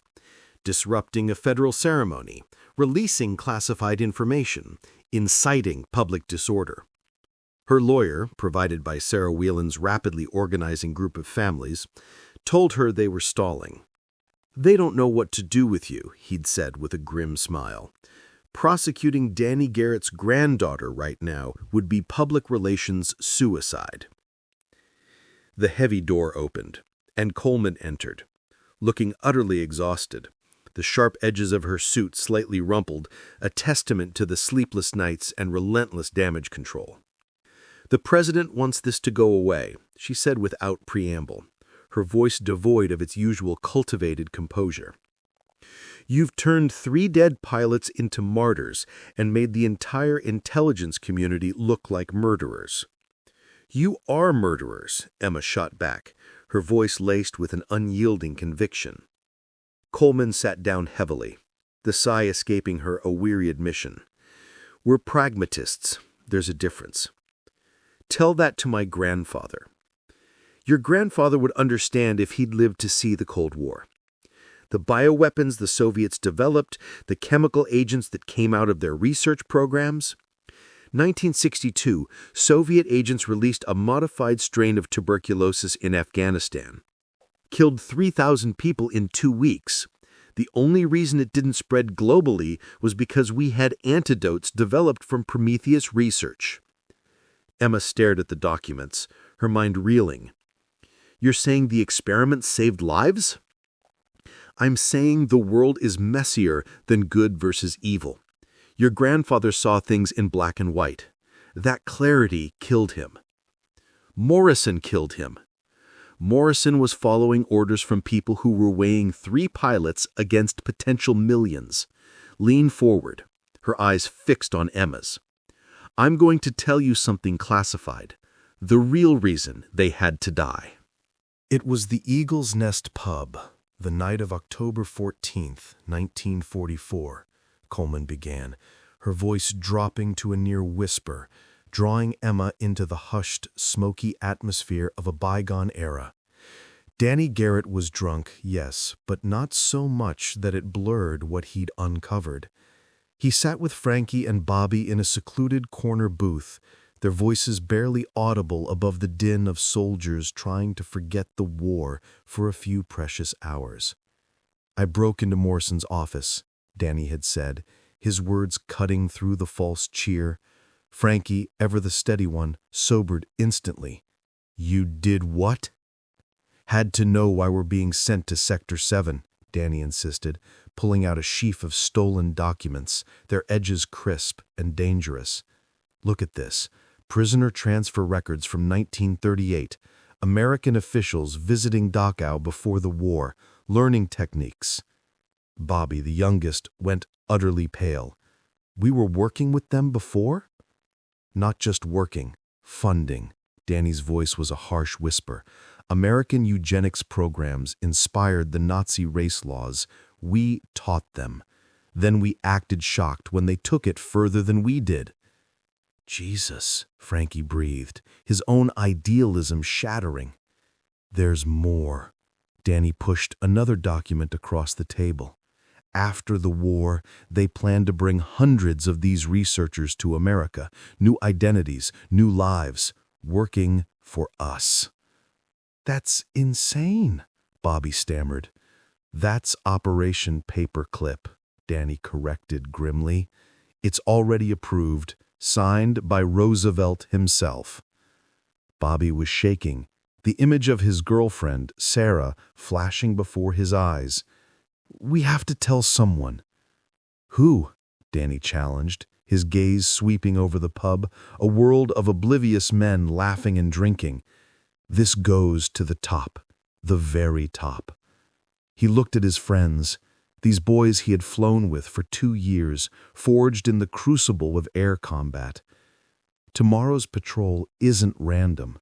Morrison knows I took these documents. We're being sent to Sector 7 to disappear. Then we don't go, Frankie said immediately, ever protective. And be shot for desertion? Danny's voice was sharp, cutting through the bravado. Our families disgraced? He shook his head, a grim resignation settling over him. We go, but we go ready. I've set up contingencies, hidden evidence. If we die, the truth comes out eventually. Danny, Bobby's voice was small, terrified. I'm scared. Me too, kid, Danny said, reaching across the table to grip Bobby's shoulder. But sometimes being scared and doing it anyway is what courage actually is. Coleman's voice snapped Emma back to the present. He stole classified documents. That alone was treason. But worse, he was planning to release them to Soviet contacts. That's a lie, Emma thundered, refusing to believe it. Is it? Coleman produced a photograph, a grainy black and white image from October 14, 1944. It showed Danny Garrett, unmistakable, talking to a woman in a shadowy London bar. Your grandfather meeting with a known Soviet agent in London. Her name was Katya Vulova, NKVD. She'd been trying to turn American pilots for months. Coleman leaned back, a chilling satisfaction in her eyes. Your grandfather didn't just stumble onto Prometheus. He was actively committing espionage. You're fabricating this, Emma insisted, her voice trembling. The photo is real. The woman was real. Whether your grandfather was actually going to give her information or was just gathering intelligence himself, we'll never know. Coleman finished, her gaze unwavering, because Morrison made a judgment call. Emma felt everything she'd believed, every shred of her grandfather's heroism cracking under the weight of this new, horrifying revelation. He was trying to expose war crimes. He was a confused young man who thought he could change the world by betraying his country. Coleman's voice softened, a hint of pity mixed with her pragmatism. That doesn't diminish his courage or his friend's loyalty, but it complicates the narrative, doesn't it? A knock on the door broke the tense silence. Emma's lawyer entered, followed by Elizabeth Holbrook and David. We need a moment with my client, the lawyer said, his voice firm, cutting through the CIA's carefully constructed reality. Coleman gave a curt nod and left, the heavy door closing behind her, leaving Emma in a whirlwind of doubt and betrayal. Elizabeth sat across from Emma, her ancient hand surprisingly steady, reaching out to grasp Emma's. She's lying, the old woman said immediately, her eyes, though clouded by age, burning with fierce conviction. That woman in the photo, Katya Vulova, was a double agent working for us. Danny was meeting her on Morrison's orders. "How do you know?" Emma asked, desperate for something to cling to. "Because Frankie told me. The night before they died, Morrison had sent Danny to feed false information to the Soviets, but Danny figured out she was a double, that Morrison was using him to identify Soviet intelligence networks." David pulled out the film reels from Frankie's safety deposit box, the very ones they'd retrieved from Chicago. "We had them analyzed. There's footage of Morrison meeting with Katya in 1943. She was his asset." Emma's head spun, the pieces clicking into a terrifying, intricate puzzle. "So Morrison set up my grandfather to look like a traitor? Perfect cover for murder." "Precisely," Elizabeth confirmed. "If anyone asked questions, they'd produce that photo, claim Danny was selling secrets." The lawyer spoke up, his voice grim. "We've found 17 other pilots who were sent on similar patrols in 1944 and 45. All disappeared. All had been asking questions about restricted sectors." 17 others? Emma stood, pacing the small room, a chilling new dimension to the conspiracy unfolding before her. How many people did they kill to keep this quiet? "As many as it took," Elizabeth said quietly, her gaze distant, remembering a time when such atrocities were commonplace. "But here's what they didn't count on. Us. The families who never stopped asking questions. The widows who never remarried. The children who grew up with holes in their hearts." She pulled out a worn leather journal, its pages soft with age. Frankie's real diary. Not the one Morrison's people sanitized, but the one I kept hidden for 75 years. Emma read Frankie's final entry, tears blurring her vision. October 14th, 1944. Tomorrow we die. Danny's certain, and I trust his instincts. Morrison's going to kill us for what we know. But we've made our peace with it. Better to die for something than live with the knowledge we stayed silent. Bobby's terrified, but trying to be brave. Kid's got more courage than all of us combined. Danny's angry, wants to fight, but knows we can't win. So we're going to do the next best thing. We're going to die in a way that raises questions. 3 planes, same instant failure. Impossible without sabotage. Bodies positioned to show we died together. Someone will wonder why. Evidence hidden everywhere, in boots, in bunks, in the hearts of those we love. Elizabeth, if you're reading this, know that I loved you more than life itself. But some things are bigger than love. Some truths demand sacrifice. Tell our child their father died free." Emma looked up, tears streaming down her face. "They knew exactly what they were doing. They were heroes," Elizabeth said firmly, her voice unwavering. "Not the kind the government wants to celebrate. The kind who stand up to their own side when necessary." Sarah Whelan entered, breathless, her eyes wide with a mixture of shock and triumph. "Emma, you need to see this. Someone leaked Coleman's entire classified file on Operation Prometheus. Everything. Pre-war collaboration, the murders, the cover-ups, all of it." "Who?" Emma asked, a flicker of hope igniting within her. "The leak came from inside the CIA," Sarah said, a faint smile touching her lips. "Someone with maximum clearance who's apparently had enough." Emma's phone buzzed. A text from an unknown number. "Your grandfather saved my father from Dachau before it was liberated. Time to repay the debt. Check the news in 1 hour." 1 hour later, the Attorney General announced a special investigation into Operation Prometheus and related programs. Criminal charges would be considered for anyone still living who participated in the cover-up. Coleman appeared in the doorway, her exhaustion replaced by a wearied defeat. You're free to go. All charges dropped." "Just like that?" Emma challenged, disbelief warring with relief. "The president doesn't want you anywhere near a courtroom right now," Coleman admitted. She paused, then added, almost grudgingly, "For what it's worth, I think your grandfather would be proud. You finished what he started." "He shouldn't have had to start anything," Emma retorted, her voice raw with emotion. "He should have come home to his wife and daughter." Coleman had no answer for that. That evening, Emma stood with the families at the real memorial, not the government ceremony, but the gathering of people who'd lost fathers and grandfathers to Prometheus. 17 confirmed now, possibly more. Elizabeth Holbrook, at 97, spoke for all of them. "They called our men traitors to justify murder. They called them heroes to avoid accountability. But they were neither. They were young men who saw evil and couldn't look away, who paid the ultimate price for having consciences." She looked directly at the news cameras, her voice clear and strong. "We're not asking for apologies or money or ceremonies.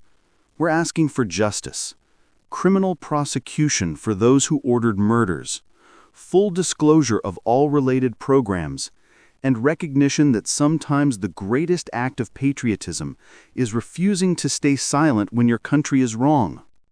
As candles were lit for each lost pilot, Emma thought about Danny's final moments, holding his brother's hands, singing about flying home, knowing he was about to die, but choosing how to face it. 24 years old, her age now. She couldn't imagine that kind of courage, but she could honor it by continuing to fight for the truth, no matter how complicated or painful it was. The candles flickered in the darkness. 17 lights for 17 murdered boys. And somewhere in the night, Emma could almost hear them singing. December 7th, 2019, Pearl Harbor Day, Washington, D.C. Emma stood in the rain outside the Department of Justice, watching as the last living participant in Operation Prometheus was wheeled into custody. Colonel James Morrison's aide-de-camp, now 98-year-old retired General Arthur Fitzgerald, had been arrested that morning on charges of conspiracy to commit murder.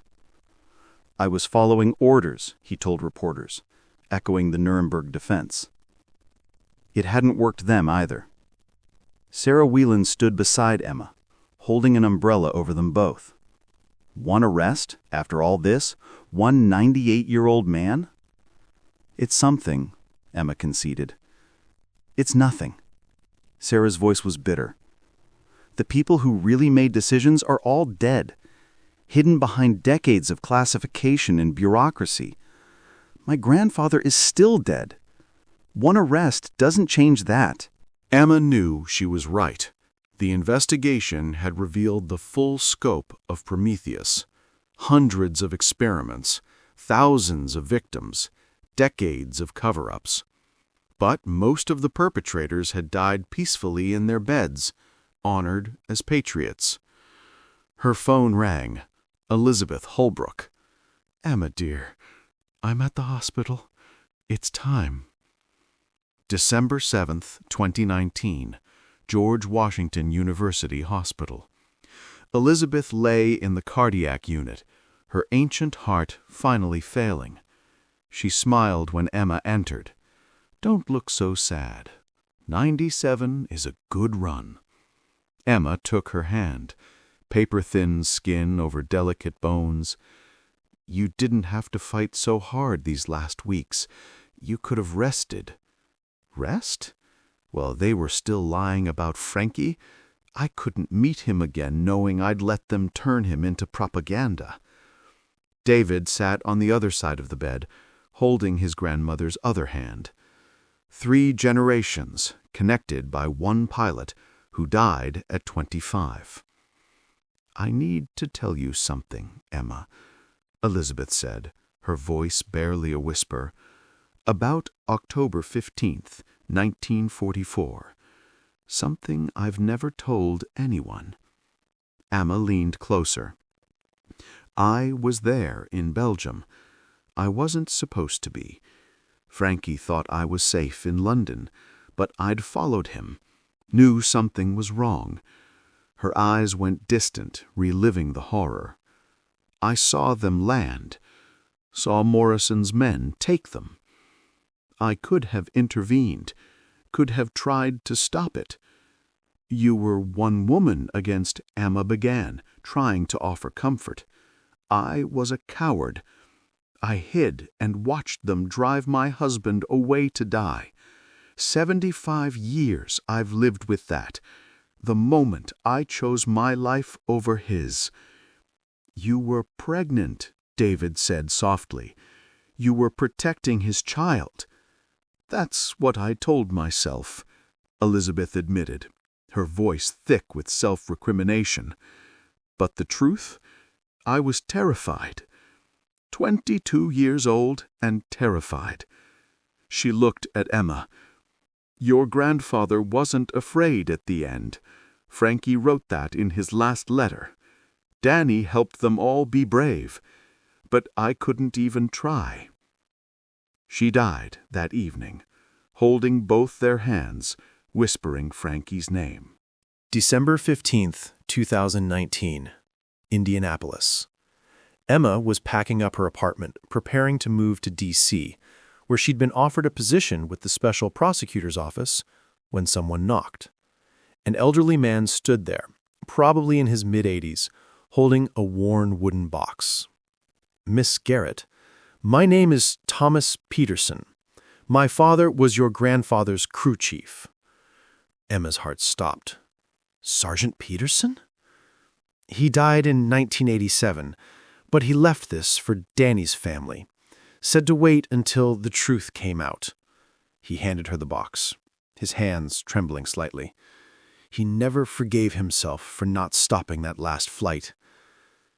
Inside, Danny's service pistol, never fired, his flight wings, the ones he should have been wearing when he died, and a letter in Peterson's own shaking handwriting. I knew they were going to kill him. Morrison's men told me to install those fuel cutoffs, said it was for extended range testing, but I knew. And I did it anyway because I was more afraid of court-martial than murder.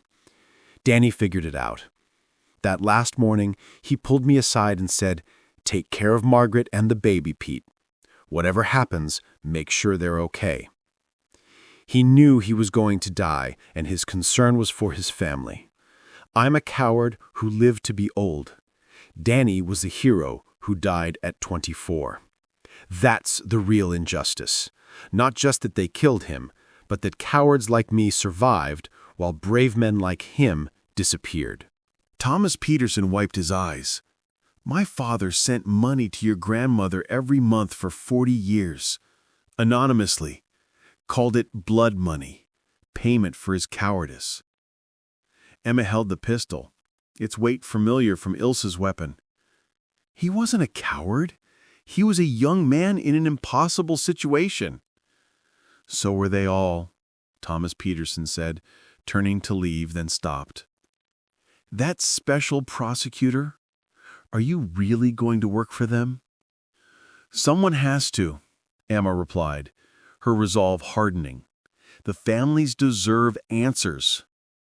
The families deserve their fathers back, Peterson countered, his voice filled with a lifetime of unspoken grief. Everything else is just noise. After he left, Emma sat with the box of Danny's things, his whole life reduced to a pistol, wings, and the guilt of those who survived him. December 24th, 2019. Christmas Eve. Arlington National Cemetery. Emma stood at Danny's grave. The real one this time, not the empty memorial from before. They'd interred what they could recover from Belgium. Fragments of bone and cloth, the remains of 3 boys mixed together because, after 75 years in the ground, they couldn't be separated. She'd brought his wings to leave at the headstone, but someone had beaten her to it. Fresh flowers, a bottle of bourbon, and a note. Danny, Frankie, Bobby. We flew home without you. Never stopped feeling like deserters. See you on the other side.